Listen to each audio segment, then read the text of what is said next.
Ubisoft, E3. We're D2E and you're U. This is our grade recap to what just happened. French people doing French things, right? Yes. They're like weird for the sake of being weird, but I don't know. I kind of like them being around. And yeah. It's sort of charming, and other times it's like, okay, come on, get on with it. So they started with, let's just roll right into it. They started with Just Dance. Yeah.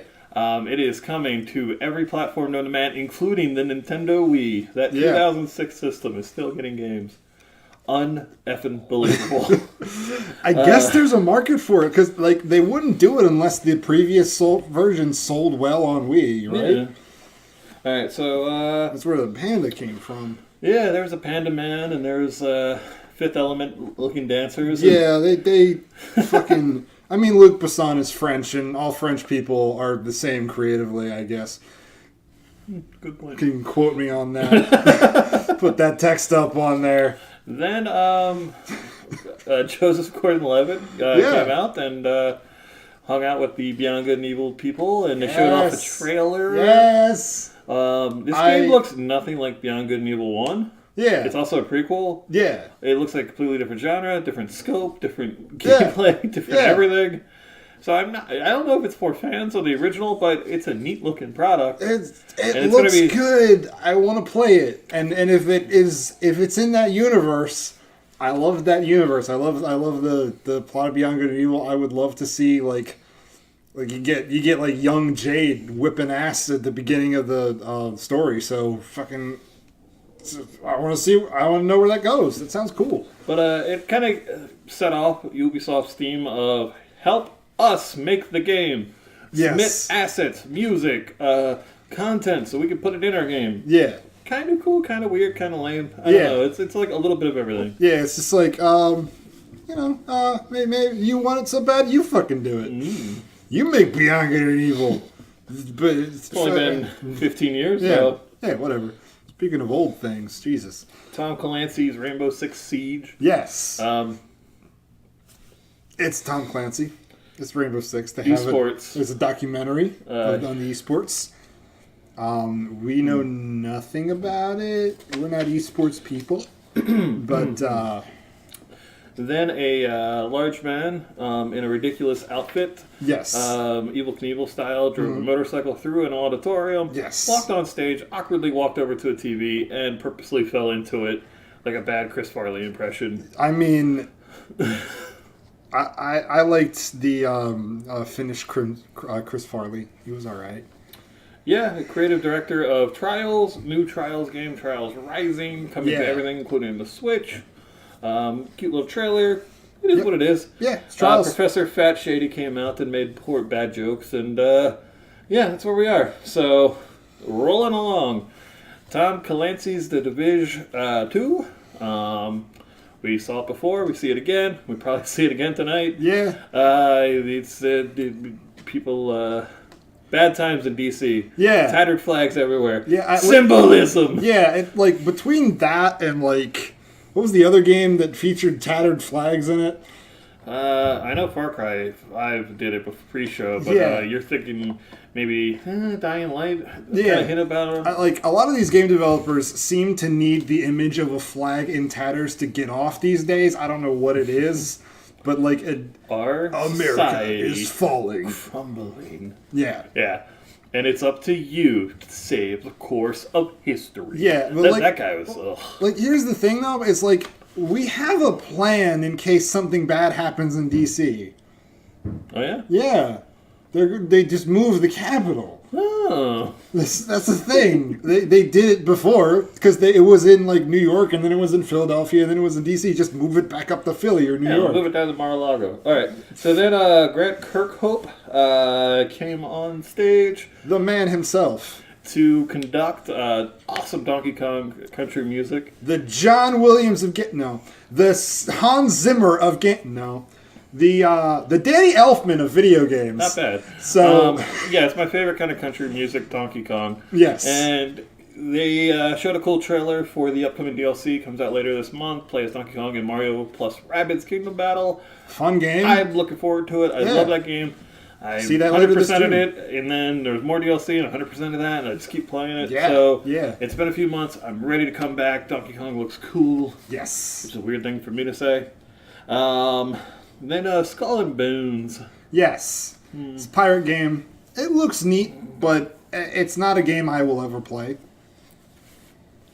Andrew's not a fan. I just don't. I think that has a very limited appeal, limited scope. I don't think it's going to work out. I think this is a bust waiting to happen. I could be wrong, and I'll eat my words in the future. But mark this down: Skull and Bones, big flop. You are stuck on pirate ships. There isn't going to be enough of a community. It's an expensive, waste of money. Now, if you had all these pirate ship antics and gameplay and mechanisms in a larger game, sure. Yeah. But it's just ships. Yeah. So Guns and ships and you're soda just bound shooting the ships. ship. It's a Hamilton reference. What? Moving on. Andrew, what's next on the docket? Frodo came out and talked about transference. Yeah. So Elijah Wood's very proud of this VR game. Yeah. It looks creepy and I'll play it. I think VR is cool. I like those kinds of games anyway. I'll wait to see the reviews. Yeah. I'm not completely poo-poo on it, but it looks like a lot of other games. Yeah. So It's just that I like a lot of those other games, so I think I'll like this. fair point. And then No Man's Sky came out, but now they have figurines where you put the figurines on your controller. Starlink. And you have little Starlink. And you have guns you can attach to the ship. And I was like, this looks neat, but I don't know who this is for. It looks like they're trying harder than a Skylanders, but I'm not sure it's gonna have that mass appeal. Yeah. And then fucking And then it comes over the radio, and I'm like, oh my god! And this beautiful rendition, version of Fox. Yeah. He was looking good. Wow. So you have R-Wings and Fox McCloud, and oh my god, it's exclusive for the Switch. Yes. What a great deal. Yeah. They had Miyamoto in the audience. Yeah. They had a cool moment between him and the president of Ubisoft, Ease. And it was adorable. Yeah. Yeah, the Miyamoto god himself just came out to bless this game. So It's so weird how revered he is. I get that he's a big figure and everything, but I can't think of a whole lot of other figures in different industries that are just I don't know, all over the place like him. Spielberg and Lucas, maybe? You'd have to roll those two together and then keep adding a few more directors. Cameron as well. Yeah. And a few other pioneers. Yeah. So, yeah, it was just a cool moment. The audience lost their shit. I was whoa. It was cool. It was cool. I was excited. It was an adorable sequel to the reveal last year. So yes. It's something I'm interested in. It was one of those things where it's just I don't know, maybe. So, For Honor is free on PC this week. It is also getting a big update in October. Yeah, Chinese Army. It looks pretty badass. Yeah. I saw the sword come down, and I'm just oh yeah, because I knew from the handle of the sword, I'm just oh man, is this what I think it is? And these Dynasty Warriors ass motherfuckers came out and just started whipping people's asses. I'm just yeah, this is cool. I like For Honor. Yeah. I dabbled with it for a while with my friends. I can get back into it. So free on PC? Maybe when the Siege mode comes out, it's a good game. And then Crew 2. Yeah. There's nothing wrong with Crew. It came out. It was a multiplayer racing game where the idea was you and your friends go exploring the country. The sequel looks the same, and good on you. Yeah, it looks good. It looks like a good follow-up to that game, but we're not going to play So it. speaking of sequels to a game that looks perfectly fine and doesn't do it for me, Assassin's Creed Origins. Oh, no, I'm sorry. Origins was the previous one. Whoa, that's funny. Assassin's Creed Odyssey. Yes. We can't tell them apart. Yeah, instead of Egypt, it's Greece. And Greece, it was Greece. And it showed... Yeah, Greece is the word. They thought it was different, but it just showed, branching dialogue paths. And This is an entirely new way to tell the story of Assassin's Creed. Just like, no, if someone asks you a question, you could say yes, no, or maybe. You know, it's like, all right. It looks exactly the same as every other Assassin's Creed game. I really couldn't figure out like what people were getting like excited about. And it went on for a while. One thing that bothered me about the trailer, and this is just a stupid nitpick for me, but they said it's like, this is your tale, your Odyssey. And it's one of those things where it's just like, Odyssey was a contemporary work of literature at the time this game is set. Why would they say it like that? It's like saying, this is your story, your Harry Potter. Because it was named after the main character, Odysseus. It's so weird. Right. And like, I know that literally no one else but me is thinking about this like, well, that doesn't sound right in terms of like the location and setting, but like, nobody gives a shit, but it bothered me for some reason. I don't know. Yeah, that's how the conference ended. So, yeah. You got a drawing for this one? I do have a drawing. Okay. Let me bring that bad boy up. Thank you.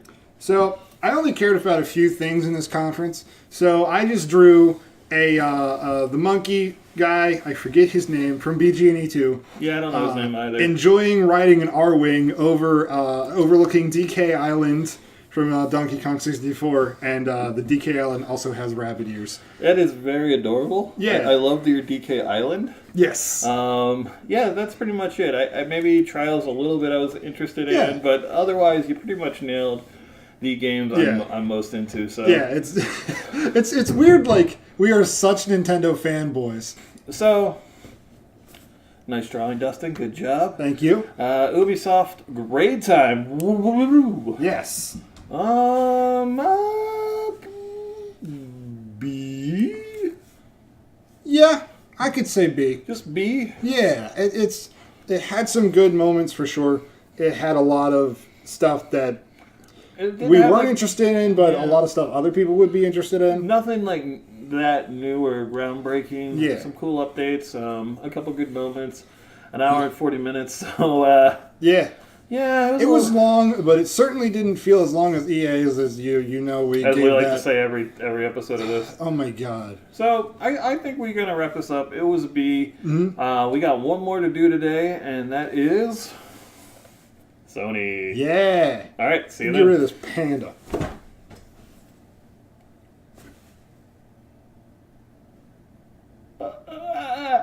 Subscribe.